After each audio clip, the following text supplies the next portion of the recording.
ఐటీలో ఎంట్రీ కావాలా? Trainee software engineer గా అజా కోడింగ్ ట్యూటర్ లో 2 వీక్స్ ట్రయల్ పీరియడ్ లో వెంటనే చేరండి. Hey guys, hello everyone. How is it going? This is English Ramesh. Welcome back to the most comfortable and effortless spoken English classes. ఈ రోజు class లో మనం ఒక మోస్ట్ ఇంపార్టెంట్ కాన్సెప్ట్ గురించి డిస్కస్ చేయబోతున్నాం. ఒక ఇంటర్వ్యూకి వెళ్ళినప్పుడు ఒక స్టూడెంట్ తన అకాడమిక్ ప్రొఫైల్ గురించి చెప్పేటువంటి ఒక క్వశ్చన్ అడిగినప్పుడు అతను ఆన్సర్ చేస్తూ I have completed MBA last year అని అతను చెప్పడం జరిగింది. వెంటనే ఇంటర్వ్యూర్ ఏమని చెప్పిండు? యు ఆర్ రిజెక్టెడ్ అని చెప్పిండు.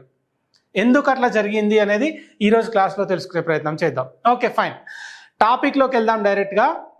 ఒకటే విషయం, I completed MBA last year, I have completed MBA last year. ఈ రెండిట్లలో ఏది కరెక్ట్, ఏది తప్పు, ఎందుకు తప్పు అనేది క్లియర్గా తెలుసుకునే ప్రయత్నం చేద్దాం.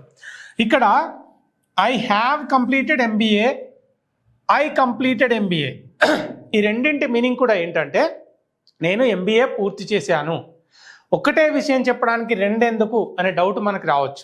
అయితే ఒక్కటి గుర్తుపెట్టుకోండి, గతంలో పూర్తయిన పని ఏదైతే ఉంటుందో ఆ గతంలో ఉన్న టైం చెప్పేటప్పుడు, అది లాస్ట్ ఇయరే కావచ్చు, ఇన్ 2018 కావచ్చు, 19 కావచ్చు, ఒకవేళ ఆ పాస్ట్లో ఎప్పుడు పూర్తయింది అనే టైం మీరు చెప్పాలనుకుంటే ఇలా చెప్పండి, I completed MBA last year, లేదా I completed my BTech in 2018, I completed MBBS in 2020, ఇట్లా చెప్పండి. ఫైన్, ఎందుకంటే అది గతంలో పూర్తయింది, దాని తాలూకు టైమింగ్ మీరు చెప్తున్నారు కాబట్టి అది absolutely perfect.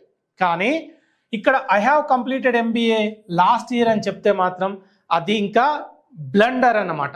Blunder that we should not commit. ఎందుకు ఇది తప్పు అంటే ఈ ప్రెజెంట్ పర్ఫెక్ట్ అనేది ప్రెజెంట్ జస్ట్ కంప్లీటెడ్ యాక్షన్స్ గురించి చెప్తుంది. ఒకవేళ రీసెంట్లీ కంప్లీటెడ్ యాక్షన్స్ గురించి చెప్పినప్పుడు ఏంటి, పాస్ట్ టైమింగ్ చెప్పాల్సిన అవసరం లేదు.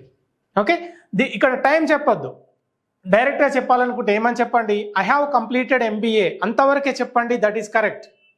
కానీ I have completed MBA last year అని చెప్తే you also will be rejected. Absolutely, ఖచ్చితంగా రిజెక్ట్ చేస్తారు మిమ్మల్ని కూడా. కానీ I completed MBA last year అని చెప్పాలనుకుంటే ఓకే. ఇక్కడ ఈ టైం చెప్పకుండా ఐ హ్యావ్ కంప్లీటెడ్ ఎంబీఏ వరకు చెప్పాలనుకుంటే ఇది రైట్. టైం చెప్తే మాత్రం తప్పు. ఎందుకంటే ప్రెజెంట్ పర్ఫెక్ట్ దేనికి యూజ్ చేస్తాం, ఇప్పుడే పూర్తయిన పనుల గురించి మాట్లాడుకోవడానికి యూజ్ చేస్తాం. ఇప్పుడు చూడండి, నేను ఇప్పుడే క్లాస్ స్టార్ట్ చేశాను, I have started the class అని చెప్తా. ఓకే, అదే I have started the class 1 hour ఎగో అని చెప్పినా అనుకోండి, అది తప్పు. అప్పుడు చెప్పాలంటే ఏం చెప్పాలి, I started the class 1 hour ఎగో, అంటే గంట కింద నేను క్లాస్ స్టార్ట్ చేశాను అని ఇక్కడ టైం చెప్పాలి. ఓకేనా, ఇక్కడ టైం చెప్పాల్సిన అవసరం లేదు. I have just started the class, ఇప్పుడే స్టార్ట్ చేశాను అంతవరకు ఓకే.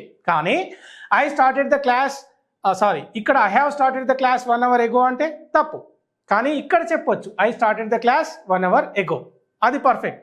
ఇక్కడ I have completed my work, నేను కంప్లీట్ చేశాను, నా వర్క్ ఇప్పుడే అయిపోయింది, కంప్లీట్ చేశాను, I have completed my work, perfect. I completed my work, ఇది కూడా పర్ఫెక్ట్. ఓకే, టైం చెప్పాలనుకోండి, ఇక్కడ I have completed my work last night అని చెప్పినాం అనుకోండి, తప్పు. ఎందుకంటే ఇక్కడ పాస్ట్ టైమింగ్ చెప్పొద్దు. కానీ ఇక్కడ ఐ కంప్లీటెడ్ మై వర్క్ అని చెప్పినప్పుడు I completed my work last night, okay fine, ఇక్కడ చెప్పొచ్చు. కానీ అదే లాస్ట్ నైట్ తీసుకొచ్చి ఇక్కడ చెప్తే మాత్రం అది తప్పు. ఇక్కడ ఏంటి, సింపుల్గా చెప్పాలంటే ప్రెజెంట్ పర్ఫెక్ట్ అనేది ఇప్పుడే పూర్తయిన పనుల గురించి చెప్తాము. మీరు కూడా మీతో మీరు ప్రాక్టీస్ చేసుకోవచ్చు. మీరు తినడం అయిపోయింది, నేను తిన్నా అనగానే మనసులో అనుకోండి ఐ హ్యావ్ జస్ట్ ఈటెన్, అంతే.